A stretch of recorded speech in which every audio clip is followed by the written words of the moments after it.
Tangan suamiku melayang, siap menghantam pipiku di depan ratusan tamu elit, hanya karena setetes air di sepatunya. Dasar sampah. Bikin malu saja, bentaknya beringas.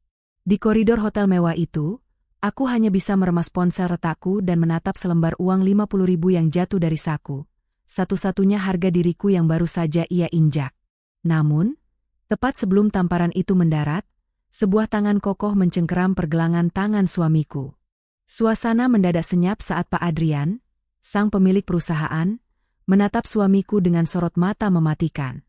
Sebelum kita menyelami lebih dalam bagaimana badai ini bermula, saya ingin menyapa batin Anda yang sedang menyimak. Dari sudut kota mana Anda sedang menyaksikan video ini? Tuliskan di kolom komentar, agar kita tahu bahwa dalam setiap perjuangan, Anda tidak pernah benar-benar sendirian. Namaku Maya. Jika pernikahan adalah sebuah ibadah, maka 10 tahun terakhir ini aku merasa sedang menjalani hukuman di neraka dunia yang berlantai marmer. Aku menikah dengan pria bernama Danu, seorang kepala bagian di perusahaan logistik ternama. Gajinya besar, sangat besar untuk ukuran kami yang tinggal di kota kecil. Tapi jangan bayangkan aku hidup dalam kemewahan. Di rumah ini, kemewahan hanya milik Danu dan ibunya. Bagiku, rumah ini adalah penjara tanpa jeruji di mana aku adalah narapidana tanpa nama. Setiap pagi, sebelum matahari benar-benar naik, ritual yang paling menghinakan harga diriku dimulai. Danu akan duduk di kursi kebesarannya, menyesap kopi yang kubuat dengan takaran gula yang harus presisi, karena kurang sedikit saja, cangkir itu bisa melayang ke lantai. Setelah selesai, dia akan merogoh dompet kulitnya, lalu meletakkan selembar uang Rp50.000 di atas meja makan dengan wajah yang sangat angkuh. Ingat Maya, 50.000 itu besar. Pakai otakmu untuk mengaturnya. Aku mau ada lauk ayam, sayur segar, dan buah untuk ibu setiap hari. Jangan sampai aku dengar ibu mengeluh soal makanan yang hambar atau kurang gizi. Ucap Danu dingin, seolah-olah dia baru saja memberiku harta karun yang cukup untuk membeli dunia. Aku hanya bisa menatap lembaran biru itu dengan tangan gemetar. Di zaman sekarang, uang Rp50.000 untuk makan 3 orang dewasa, 3 kali sehari, dengan standar mewah, adalah sebuah kemustahilan. Tapi Danu tidak mau tahu. Baginya, jika uang itu tidak cukup, berarti aku yang tidak becus menjadi istri. Jika lauk di meja kurang beragam, berarti aku yang boros. Penderitaanku diperparah oleh kehadiran ibu mertuaku, Ibu Ratna. Dia adalah penguasa tunggal di rumah ini, seorang hakim yang tak pernah memberikan pengampunan. Setiap kali aku pulang dari pasar, dia sudah berdiri di ambang pintu dengan mata yang menyipit, siap memeriksa kantong belanjaanku seolah aku adalah pencuri yang membawa barang selundupan. Suatu kali, aku memberanikan diri membeli 1 pak pembalut dengan kualitas yang sedikit lebih baik, karena yang murah sering membuat kulitku iritasi. Ibu Ratna langsung menarik pak pembalut itu dari kantong plastik. Maya, apa-apaan ini? Kenapa beli yang merek ini? Kamu tahu tidak ini harganya 5.000 lebih mahal dari yang biasanya? Teriaknya hingga suaranya bergema ke seluruh ruangan. Tapi Bu, yang biasa bikin saya gatal. Jawabku pelan, nyaris berbisik. Halah, manja kamu. Kamu itu tidak menghasilkan uang, cuma bisa menghabiskan. Lihat Danu, dia kerja banting tulang dari pagi sampai malam sampai tipes. Tapi istrinya malah foya-foya beli barang mewah buat hal yang tidak berguna begini. Pakai kain saja kalau tidak mampu. Ibu Ratna melemparkan pembalut itu ke lantai dapur. Aku hanya bisa menunduk, memungut barang itu dengan air mata yang mulai menggenang. Di rumah ini, bahkan untuk urusan kewanitaan yang paling pribadi pun, aku tidak punya hak untuk memilih. Keadaan semakin memburuk ketika ponselku, satu-satunya alat komunikasiku dengan orang tuaku yang sakit-sakitan di desa, mulai sering mati mendadak. Layarnya sudah retak di banyak sudut, dan setiap kali aku mencoba membuka pesan, ponsel itu akan loading sangat lama atau tiba-tiba restart. Mas Danu, panggilku suatu malam saat dia sedang asyik menonton televisi. Boleh aku minta izin beli HP baru? Yang paling murah saja tidak apa-apa, Mas. HP-ku sudah lemot sekali, sering mati kalau ibu di desa telepon. Danu bahkan tidak mengalihkan pandangannya dari layar TV. Dia tertawa meremehkan, Sebuah tawa yang selalu berhasil membuatku merasa kecil dan tidak berarti. HP baru? Buat apa? Buat gosip sama ibumu di desa? Atau buat cari selingkuhan? Tuduhnya tanpa perasaan. HP itu masih bisa dipakai kalau cuma buat angkat telepon. Kamu itu tidak butuh HP pintar. Kamu cuma butuh pintar masak. Lebih baik uangnya ditabung untuk beli emas ibu. Bulan depan ibu ulang tahun, aku mau kasih dia kalung baru. Hatiku seperti diremas. Untuk ibunya, Danu bisa mengeluarkan jutaan rupiah tanpa berkedip. Tapi untuk istrinya yang setiap hari mencuci kemejanya sampai punggungku terasa mau patah, uang 1 juta rupiah untuk ponsel adalah sebuah pemborosan. Bukan hanya ponsel, daster-daster yang kupakai pun sudah sangat menyedihkan. Kainnya sudah menipis, warnanya sudah pudar, dan di bagian bawahnya penuh dengan jahitan tangan yang kasar, karena aku tidak mampu membeli yang baru. Aku malu jika ada tetangga yang bertamu, tapi Danu selalu berkata, istri di rumah saja tidak perlu cantik-cantik, yang penting bersih. Padahal, dia sering memuji wanita di kantornya yang berpakaian rapi dan wangi. Pernah suatu hari, aku mencoba sangat hemat. Aku makan hanya dengan sisa nasi dan garam, agar bisa menyisihkan uang 1.000 atau 2.000 rupiah dari uang belanja. Setelah 3 bulan, terkumpul uang 100.000. Rencananya, aku ingin membeli daster baru di pasar kaget agar aku terlihat sedikit pantas saat Danu pulang kerja. Namun, Ibu Ratna menemukannya. Dia menggeledah lemariku saat aku sedang mencuci pakaian di belakang. Oh alah, jadi ini caramu mencuri uang anakku, Maya? Teriak Ibu Ratna sambil menyeret aku ke ruang tengah. Dia memegang uang tabunganku yang kusimpan di balik tumpukan kain. Diam-diam menabung buat apa? Kamu mau kabur? Atau kamu kasih ke orang tuamu yang miskin itu? Tidak Bu, itu untuk beli daster saya sudah robek. Aku memohon sambil bersujud di kakinya. Dusta, kamu ini istri atau parasit?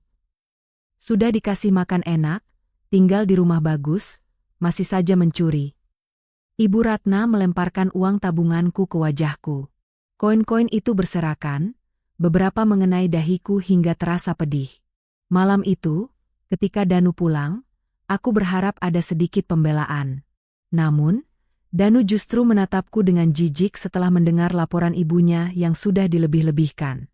Aku kecewa padamu, Maya. Aku sudah percaya padamu dengan uang 50.000 setiap hari, tapi kamu malah mengkhianatiku dengan menyimpan uang di belakangku. Mulai besok, uang belanjamu aku potong jadi 30.000. Itu hukuman karena kamu tidak jujur. Malam itu, di pojok dapur yang gelap, aku menangis sejadi-jadinya. Aku memegang ponsel retakku yang mati total. Aku merasa seperti binatang yang dikurung, diberi makan hanya agar tidak mati, tapi tidak dibiarkan untuk hidup sebagai manusia. Aku merasa kesetiaanku selama 10 tahun ini hanyalah kesia-siaan yang dibayar dengan kehinaan. Hingga suatu hari, sebuah undangan besar datang ke rumah. Kantor Danu mengadakan acara makan malam keluarga di sebuah hotel berbintang untuk menyambut CEO baru mereka. Danu tampak sangat tegang. Pakai baju yang paling bagus. Jangan bikin malu aku di depan bos besar. Kalau karierku terhambat karena penampilanmu yang kucel, jangan harap kamu bisa makan enak lagi. Perintah Danu 2 hari sebelum acara. Aku bingung. Aku tidak punya baju bagus. Baju-baju lamaku sudah kekecilan dan tidak layak. Akhirnya, dengan rasa malu yang luar biasa, aku mendatangi sepupuku untuk meminjam 1 gaun bekas yang masih layak pakai. Di malam acara, hotel itu tampak begitu megah. Aku duduk di pojok ruangan, berusaha menutupi tanganku yang kasar dan pecah-pecah karena setiap hari mencuci manual tanpa mesin cuci, karena Danu bilang mesin cuci itu boros listrik. Aku merasa seperti alien di tengah orang-orang yang wangi dan bercahaya. Petaka itu terjadi saat aku hendak mengambil minum. Kepalaku pusing karena seharian aku hanya makan sedikit, karena uang belanja dipotong. Tanganku gemetar, dan tanpa sengaja, aku menyenggol lengan Danu. Sedikit air minumnya tumpah ke sepatu pantofelnya yang mengkilap. Wajah Danu berubah merah padam. Dia menarik lenganku dengan kasar ke arah koridor yang agak sepi, namun suaranya tetap terdengar tajam. Kamu itu memang pembawa sial, Maya. Lihat. Sepatu mahal ini kotor karena kamu tidak becus. Sudah dasteran, lemot, sekarang bikin malu di depan kolega. Dasar wanita tidak berguna, bentak Danu. Tangannya sudah terangkat, siap melayangkan tamparan yang selama ini sering kuterima di rumah. Berhenti. Sebuah suara berat dan berwibawa menghentikan gerakan Danu. Kami berdua menoleh. Di sana berdiri seorang pria dengan setelan jas yang sangat mahal, dengan aura kepemimpinan yang membuat siapapun tunduk. Dia adalah Pak Adrian, sang CEO baru sekaligus pemilik perusahaan logistik terbesar itu. Pak Adrian melangkah mendekat. Dia tidak menatap Danu. Matanya tertuju padaku. Dia melihat wajahku yang pucat, dia melihat jaket murah yang kugunakan untuk menutupi gaun pinjamanku, dan dia melihat bagaimana tubuhku gemetar ketakutan. Tuan Danu, suara Pak Adrian terdengar sangat dingin. Sedingin es yang menyayat kulit. Apakah begini cara Anda memperlakukan seorang wanita yang telah mendampingi Anda? Maaf Pak Adrian, ini hanya masalah keluarga kecil. Istri saya ini memang agak ceroboh. Danu mencoba tertawa gugup, wajahnya pucat pasi. Pak Adrian tidak menghiraukan Danu. Dia menanggalkan jasnya, lalu menyampirkannya ke bahuku yang kedinginan. Aroma parfumnya sangat tenang. Sangat berbeda dengan aroma amarah Danu. Nyonya, Anda baik-baik saja? Tanya Pak Adrian lembut. Saat itulah, sesuatu di dalam diriku pecah. 10 tahun penderitaan, 10 tahun dihina sebagai parasit, 10 tahun hidup dalam penjara Rp50.000, semuanya meledak. Aku menatap Danu dengan keberanian yang belum pernah kupunya. Mas Danu, hari ini, aku berhenti, kataku dengan suara yang tenang namun bergetar. Aku berhenti jadi istri yang kamu anggap budak. Aku berhenti jadi sasaran kemarahan ibumu, hanya karena selembar uang belanja. Ambil kembali semua kemewahan palsumu ini. Aku lebih baik mati kelaparan di jalanan daripada harus hidup sedetik lagi di rumah neraka itu. Aku melepas jas Pak Adrian, mengembalikannya dengan sopan sambil menahan isak tangis, lalu aku berjalan pergi meninggalkan ruangan itu. Aku tidak peduli pada teriakan Danu yang memanggilku karena malu di depan bosnya. Aku berlari keluar hotel, di bawah guyuran hujan, merasa untuk pertama kalinya dalam 10 tahun aku bisa bernapas. Aku tidak menyadari bahwa di belakangku, Pak Adrian berdiri di depan lobi, menatap punggungku yang menjauh. Dia memanggil sekretarisnya. Cari tahu semua tentang wanita itu. Dan besok pagi, siapkan surat pemecatan untuk Danu. Perusahaan ini tidak butuh pria yang memperlakukan istrinya seperti sampah. Malam itu, di bawah lampu jalan yang remang, aku baru menyadari bahwa perjalananku menuju puncak yang sesungguhnya baru saja dimulai. Malam itu, hujan seolah ikut menangis bersamaku. Aku berjalan menyusuri trotoar hotel berbintang dengan daster pinjaman yang basah kuyup, tanpa alas kaki, dan tanpa uang sepeser pun di kantong. Danu tidak mengejarku. Baginya, harga dirinya di depan rekan kerja jauh lebih penting daripada nyawa istrinya yang sedang menggigil di jalanan. Aku terduduk di sebuah halte bus yang sepi, memeluk tubuhku sendiri. Ponsel retakku benar-benar mati, sama seperti harapanku pada pernikahan ini. Dalam kegelapan itu, aku tertawa getir. 10 tahun aku mengabdi, mencuci pakaian mereka sampai tanganku kasar, memasak dengan uang receh sampai aku lupa rasa daging, dan ini akhirnya dibuang seperti sampah setelah dipermalukan. Tiba-tiba, sebuah mobil mewah berhenti di depanku. Bukan mobil Danu. Pintu terbuka, dan Pak Adrian turun dengan payung di tangannya. Dia tidak berkata apa-apa, hanya menyodorkan jasnya kembali untuk menutupi bahuku. Nyonya Maya, dunia ini terlalu kejam untuk wanita setulus Anda berjalan sendirian di tengah badai. Ucapnya dengan suara yang begitu tenang namun berwibawa. Kenapa Bapak menolong saya? Saya hanya istri dari karyawan Bapak yang baru saja mengacaukan acara Anda. Jawabku sambil terisak. Saya tidak melihat Anda sebagai istri karyawan saya. Saya melihat seorang wanita yang jiwanya sedang berteriak minta tolong. Mari, saya antar Anda ke tempat yang aman. Malam itu, Pak Adrian membawaku ke sebuah apartemen miliknya yang kosong namun sangat layak. Dia memberikan aku makanan yang hangat, makanan yang harganya mungkin setara dengan uang belanjaku selama sebulan. Dia juga meninggalkan sebuah ponsel baru di meja. Gunakan ini untuk menghubungi keluarga Anda. Besok, semuanya akan berubah, katanya sebelum pergi. Sementara itu, di rumah neraka yang baru saja kutinggalkan, suasana tidaklah tenang. Danu pulang dengan wajah merah padam, membanting pintu hingga Ibu Ratna tersentak kaget. Mana wanita sialan itu? Kenapa dia tidak pulang bersama kamu? Teriak Ibu Ratna. Dia kabur, Bu. Dia mempermalukan aku di depan Pak Adrian. Gara-gara dia, namaku mungkin sudah dicoret dari daftar promosi. Danu mengamuk, menendang kursi kayu di ruang tamu.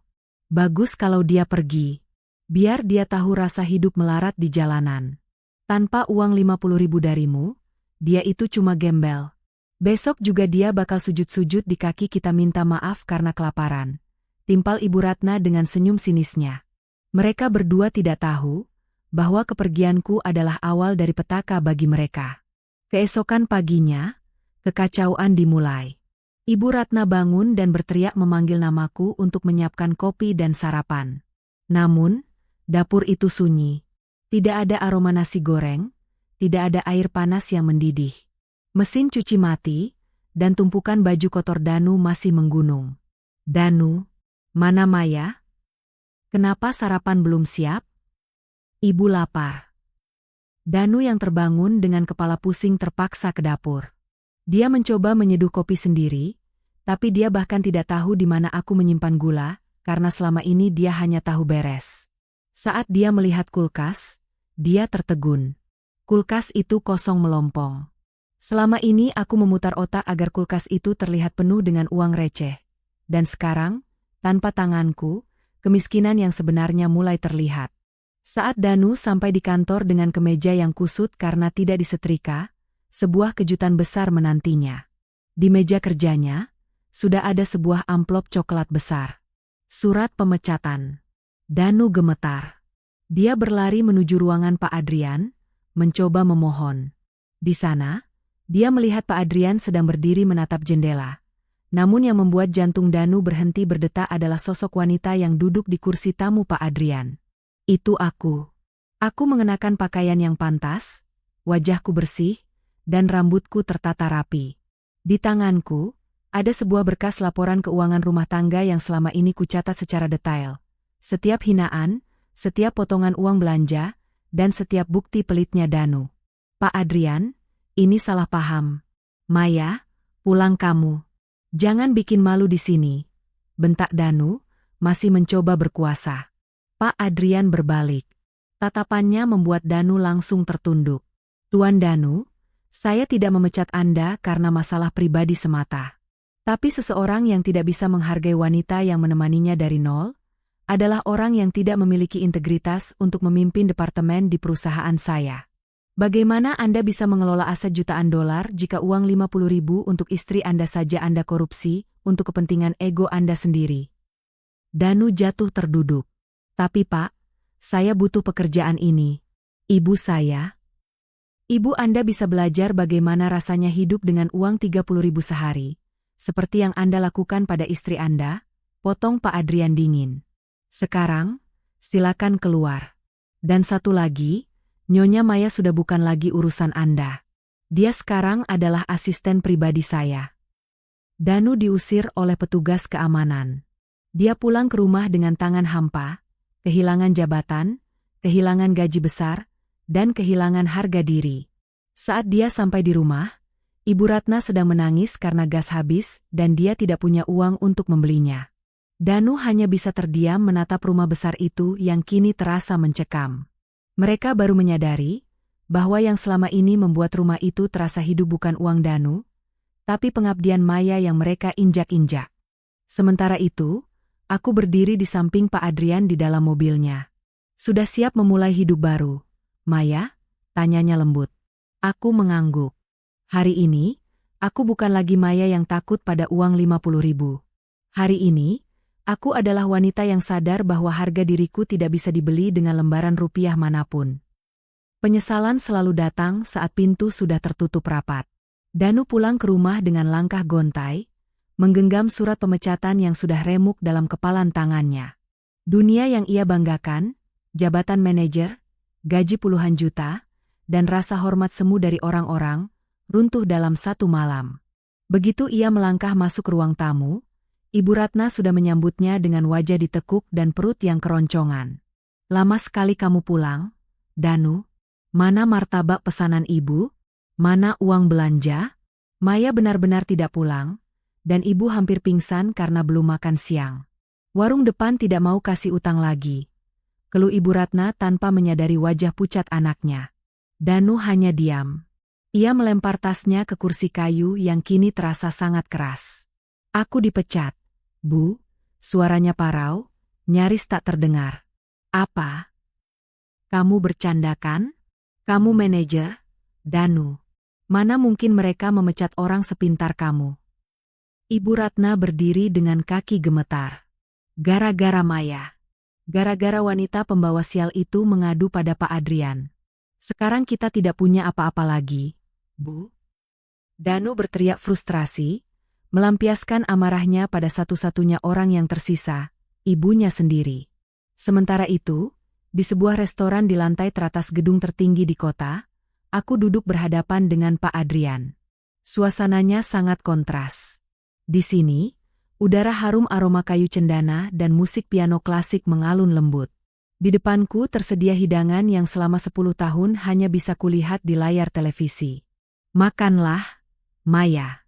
Kamu sudah terlalu lama kelaparan dalam kelimpahan orang lain," ucap Pak Adrian. Matanya menatapku dengan ketulusan yang membuatku merasa sangat berharga. "Terima kasih, Pak. Tapi saya masih merasa ini semua seperti mimpi. Kenapa Bapak melakukan ini semua untuk saya? Saya hanya mantan istri dari orang yang Anda pecat," tanyaku pelan, masih merasa tidak pantas duduk di sana. Pak Adrian meletakkan garpunya, ia mencondongkan tubuh ke arahku. "Maya, saya membangun perusahaan ini dari nol dengan prinsip bahwa aset terbesar adalah manusia. Ketika saya melihat Danu memperlakukan Anda di koridor malam itu, saya tahu dia adalah virus bagi perusahaan saya. Dan ketika saya melihat matamu, saya melihat kekuatan yang luar biasa. Seorang wanita yang bisa bertahan hidup dengan 50.000 rupiah sambil mengurus rumah sebesar itu adalah manajer yang jauh lebih hebat dari Danu." Malam itu, Pak Adrian tidak hanya memberiku pekerjaan sebagai asisten pribadinya. Dia memberiku sebuah kartu kredit dengan limit yang tak terbatas. "Beli apapun yang kamu butuhkan. Ponsel, baju, dan semua hal yang dilarang oleh pria itu.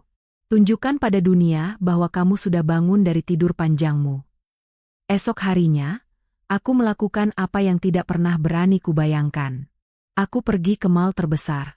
Aku membeli ponsel terbaru, aku membeli daster-daster dari Sutra asli yang harganya jutaan, dan aku pergi ke salon untuk merawat rambut dan kulitku yang sudah bertahun-tahun kusam karena deterjen murah.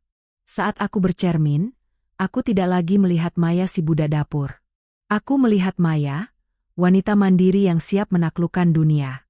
1 minggu berlalu. Di rumah Danu, keadaan berubah menjadi mengerikan. Tabungan Danu yang selama ini ia banggakan ternyata tidak sebanyak yang ia pikir. Karena sebagian besar habis untuk membelikan perhiasan emas ibunya yang tidak bisa dimakan. Pagi itu, Ibu Ratna terpaksa menggadaikan salah satu cincin emasnya untuk membeli beras dan lauk. Ia berdiri di pasar, tempat yang biasanya ia datangi untuk menghina orang. Kini ia harus mengemis agar pedagang mau memberikan harga murah. "Halah, Bu Ratna, biasanya sombong. Sekarang kok nawarnya sadis sekali? Mana menantunya yang sabar itu? Kok tidak kelihatan?" sindir salah satu pedagang sayur.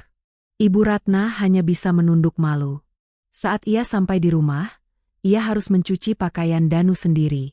Baru 1 jam menyikat baju secara manual, punggungnya sudah terasa mau copot. Ia menangis di depan bak mandi, teringat bagaimana setiap hari Maya melakukan semua ini tanpa mengeluh, sambil tetap harus menyiapkan makanan enak dengan uang receh. "Danu, ibu tidak kuat. Rumah ini kotor, baju menumpuk, dan kita tidak punya uang lagi. Cari Maya, suruh dia pulang. Bilang ibu maafkan dia," teriak Ibu Ratna sambil menangis histeris. Danu yang sedang sibuk mencari lowongan kerja namun selalu ditolak karena reputasinya yang buruk dipecat secara tidak hormat, hanya bisa mengacak rambutnya frustrasi. "Maya sudah tidak mau, Bu. Dia sekarang bersama Pak Adrian. Dia sudah jadi orang kaya sekarang. Penasaran dan tidak percaya, Ibu Ratna nekat mendatangi kantor Pak Adrian. Ia mengenakan baju terbaiknya yang tersisa, berharap bisa membujukku pulang dengan modal surga di bawah kaki ibu. Ia menunggu di lobi sampai aku turun bersama Pak Adrian untuk makan siang. Saat Ibu Ratna melihatku keluar dari lift, ia hampir tidak mengenali menantunya. Aku mengenakan setelan kantor yang sangat elegan, menenteng tas mewah, dan berjalan dengan kepala tegak di samping sang CEO. Maya, ini ibu, nak, teriak Ibu Ratna sambil berlari mendekat.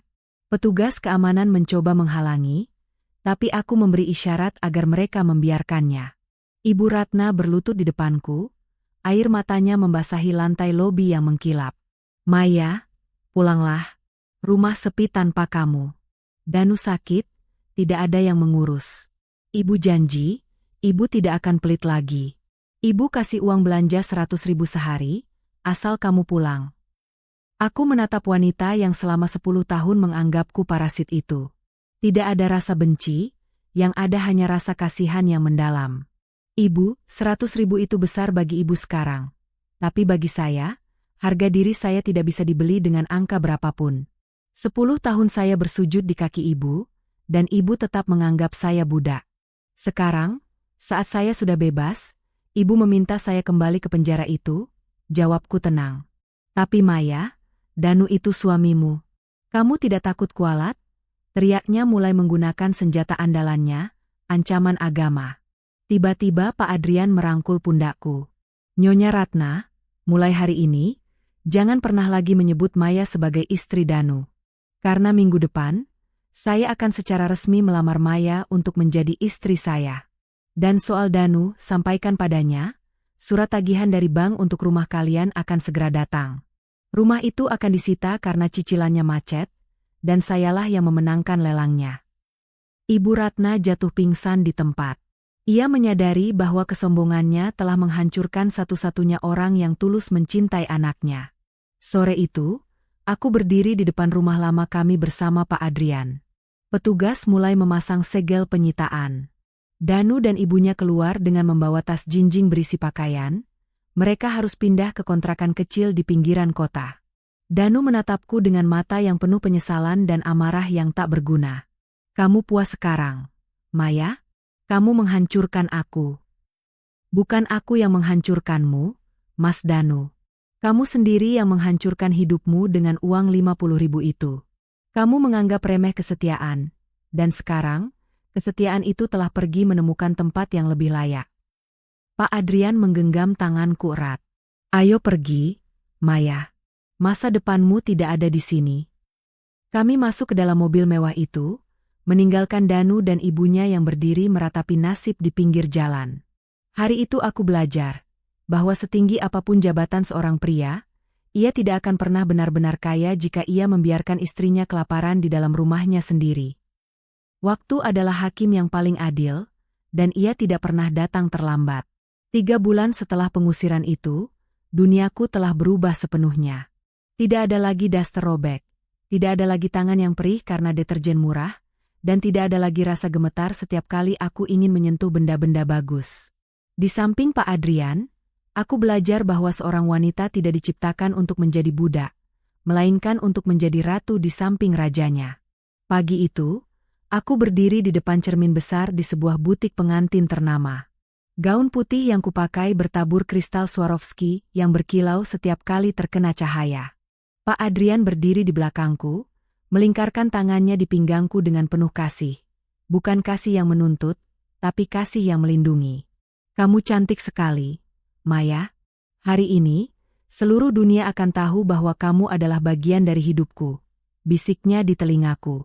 Aku tersenyum, namun pikiranku sejenak melayang pada daster hitamku dulu yang sering dihina Ibu Ratna.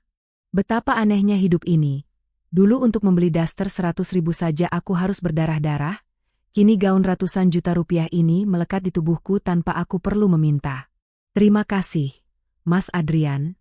Terima kasih sudah menghidupkan aku kembali, jawabku tulus. Di sisi lain kota, di sebuah kontrakan sempit yang pengap dan berbau got, Danu sedang duduk di lantai semen tanpa alas. Rambutnya kusam, wajahnya yang dulu sombong kini tirus dan kuyu. Ia baru saja pulang dari pasar induk, tempat di mana ia sekarang bekerja sebagai kuli panggul barang. Tidak ada lagi kemeja manajer yang rapi, yang ada hanyalah kaos oblong dekil yang basah oleh keringat dan debu. Ibu Ratna terbaring di atas kasur lantai yang tipis di pojok ruangan. Kakinya bengkak karena ia terpaksa berjalan kaki berkilo-kilometer setiap hari untuk mencari warung yang masih mau memberinya hutang. Danu, ibu lapar. Mana uangnya? Ibu mau makan nasi padang? Ibu sudah bosan makan mie instan bagi dua terus. Rinti Ibu Ratna dengan suara parau. Danu membanting handuknya ke lantai. Uang dari mana, Bu? Aku cuma dapat 50.000 hari ini dari panggul beras. Itu cuma cukup buat bayar kontrakan yang sudah nunggak dan beli obat ibu. Dulu ibu selalu bilang 50.000 itu besar kalau Maya yang pakai, sekarang coba ibu pakai otak ibu buat ngatur uang ini. Teriak Danu, mengulang kalimat yang dulu sering ia lontarkan padaku. Ibu Ratna menangis sesenggukan. Ibu menyesal, Danu, ibu salah. Harusnya kita tidak usir Maya. Kalau ada Maya, rumah ini pasti bersih. Kita pasti makan enak walau uang sedikit. Maya itu berkah, tapi kita malah jadikan dia musibah. Penyesalan itu datang seperti badai, tapi sayangnya, badai itu datang setelah seluruh rumah mereka rata dengan tanah. Hari pernikahan kami pun tiba. Acara itu digelar di ballroom hotel yang sama tempat aku dulu dipermalukan oleh Danu. Bedanya, kali ini aku tidak datang sebagai pajangan yang ketakutan. Aku masuk dengan langkah anggun, menggandeng lengan pria paling berpengaruh di kota ini. Ratusan tamu undangan, yang sebagian besar adalah kolega bisnis yang dulu melihatku dihina, kini berdiri dan memberikan tepuk tangan meriah. Mereka menatapku dengan kagum. Aku melihat beberapa mantan rekan kerja Danu yang dulu sering meremehkanku, kini mereka menunduk hormat saat aku lewat. Namun, di tengah kemegahan itu, aku meminta Pak Adrian satu hal kecil. Aku ingin mengundang Danu dan Ibu Ratna. Bukan untuk sombong, tapi untuk memberikan mereka nafkah terakhir yang pantas mereka terima. Danu dan Ibu Ratna datang dengan pakaian yang sangat kontras dengan tamu lainnya. Mereka memakai baju bekas yang tampak dipaksakan rapi, namun bau kemiskinan dan kerja keras tidak bisa disembunyikan.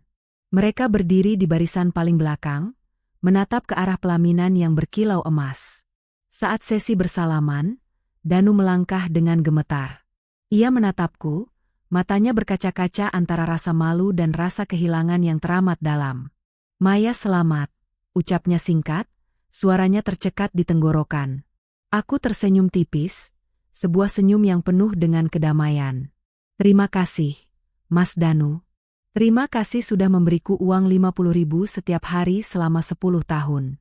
Karena uang itu, aku belajar menjadi wanita yang sangat kuat hingga akhirnya aku ditemukan oleh pria yang bisa menghargaiku lebih dari sekadar angka. Ibu Ratna maju, ia mencoba memegang tanganku, namun pengawal dengan sigap menghalangi. Maya, tolong, Danu sekarang susah. Dia jadi kuli, Nak. Ibu sakit-sakitan. Tolong kasih Danu pekerjaan lagi di perusahaan Pak Adrian. Ibu mohon. Pak Adrian yang berada di sampingku, hanya menatap mereka dengan dingin. Nyonya Ratna, saya sudah memberikan Danu pekerjaan yang sangat mulia di pasar induk. Dia belajar menghargai setiap butir keringat. Bukankah Anda dulu bilang kerja keras itu penting? Sekarang biarkan dia membuktikannya. Aku mengambil sebuah amplop dari asistenku, lalu menyodorkannya pada Ibu Ratna. Ini untuk Ibu. Isinya 50.000 rupiah. Pakailah untuk makan hari ini. Seperti kata Mas Danu dulu, ini uang yang sangat besar jika Ibu bisa memakainya dengan otak. Ibu Ratna menerima amplop itu dengan tangan gemetar. Ia menangis terseduh-seduh, menyadari betapa pedihnya rasa dihina dengan kata-kata yang pernah ia ciptakan sendiri. Mereka berdua diantar keluar oleh petugas keamanan, kembali ke dunia mereka yang gelap dan sempit. Sementara aku tetap berdiri di bawah cahaya lampu kristal yang terang benderang. Malam itu, setelah acara usai, aku berdiri di balkon hotel menatap bintang-bintang. Pak Adrian memelukku dari belakang, menyelimuti tubuhku dengan jasnya yang hangat. Kamu sudah menutup bab lama itu dengan sangat baik, Maya, ucapnya.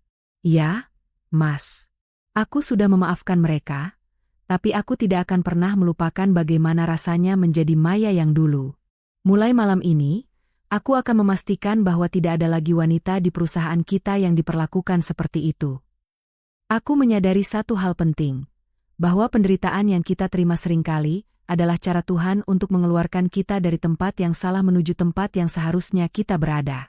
Kesetiaan itu mahal, dan hanya pria berkelas yang sanggup membayarnya dengan rasa hormat, bukan dengan uang receh. Hidupku yang baru telah dimulai. Tanpa rasa takut, tanpa rasa lapar, dan tanpa bayang-bayang 50.000 rupiah. Aku adalah Maya, seorang istri, seorang wanita, dan sekarang seorang ratu yang sesungguhnya.